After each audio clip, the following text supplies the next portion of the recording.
How to make pakbet and their ingredients. First, kalabasa or pumpkin. Yes! And then, dapat meron kang sitaw. And then, meron kang ampalaya bitter gourd or okra, pampadula sa talong na matigas, talong or eggplant. At yan ang kabuuan na dapat ay meron kang pang pakbet. So, yan, gagayatin na natin. Gayatin ang okra sa malalaking hiwa. Depende sa iyo kung ang gusto mo maliliit lang o pakbet talaga is malalaki talaga ang hiwa niya. And then, ang gusto kong isunod is kalabasa. O, di yun ang isusunod ko.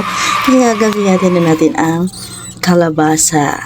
Yan, medyo mahirap siya at matigas. Pero, sulit naman ang tigas kapag natikman mo na ang pakbet. So, ayan, habang ginagayat pa natin ang kalabasa, kwentuhan muna tayo, ano ba ang magandang rekado sa pakbet or magandang ilahok? Mas bet kong ilahok yung hipon na may kasamang balaw or karne na may kasamang balaw. Ikaw, ano sa'yo? O kaya mas masarap siguro yung asawa mong mga bet.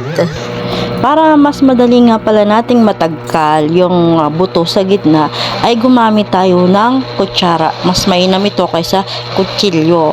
Pagkatapos nating tagkalan sa gitna ay at pagkatapos din pala natin siyang balatan, ayan, gayatin na natin siya ng malalaki dahil yun talaga ang pamakbet. Malalaki ang kanyang pagkahiwa. Yan, sobrang sarap niyan, lalo na kapag nakakamay ka, yan, talagang mapapawaw ka na lang sa sarap, at lalo na kapag nakataas ang inyong paa, suwabe. At na yan, at syempre hindi mawawala ang ampalaya. Kaya mapait na kapag nagigipit sa patalim, kumakapit. Chars. At syempre, yan, baakin na natin sa gitna para matagkan natin ang mga buto nito at pati na ang uod. Syempre, wag nyo isasama yung uod ha, kasi nakakadarder talaga yan. And then, gayatin natin ito sa medyo katamtaman lang ang hiwa. Huwag naman masyadong malaki ang hiwa kasi nga masyadong papait ang ating pakbet. Okay, yan, katamtaman lang. Yan, dapat ganire.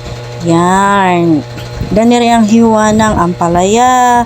And then, ganito naman ang hiwa ng kalabasa. Yan, ganito naman ang hiwa ng okra. Yan, dapat ganyan lang siya. Tapos, isunod na natin ang sitaw. Siyempre, tatagkalan natin ang mga dulo-dulo para mas maganda siyang tingnan. Okay?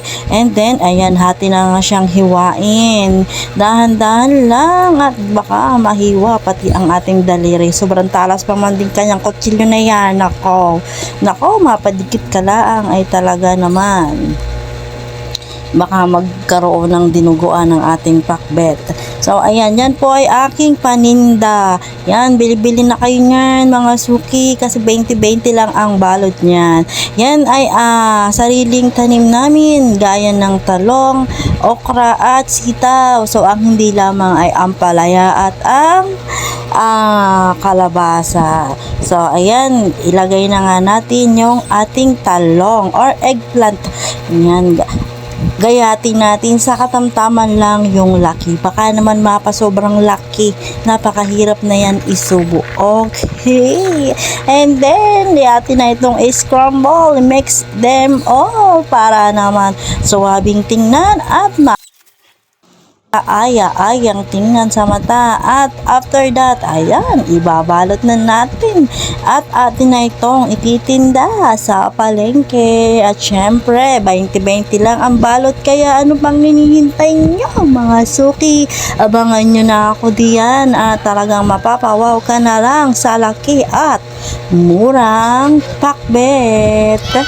At habang ginagayak natin ang pambinta nating pakbet, ay magkwentuhan muna tayo or maghambugan muna tayo, mga suki. Ano ba ang pinagkaiba ng talong at ng kalabasa?